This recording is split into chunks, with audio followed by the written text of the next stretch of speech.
Sosok JT diduga tikam Fendi rompas kekasih hingga tewas di Minahasa, kini ditahan polisi. Inilah sosok JT yang tikam Fendi rompas kekasihnya berujung meninggal dunia.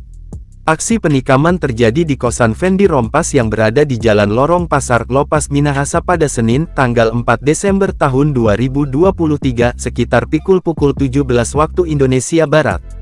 JT menikam Fendi rompas di dada setelah sempat cekcok dengan korban. Lalu siapakah sosok JT? Berdasarkan penelusuran tribunsumsel.com, didapati JT berusia 45 tahun.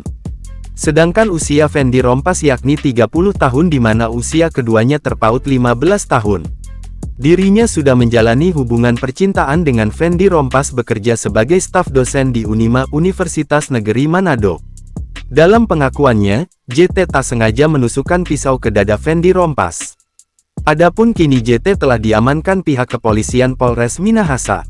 Hal tersebut disampaikan Kasat Reskrim Polres Minahasa AKP Jesli Hinonaung. Pihaknya meminta kepada pihak keluarga Fendi rompas untuk membuat laporan-laporan. Menurutnya, seorang perempuan yang bersama korban di tempat kos-kosan sudah diamankan sejak kemarin malam.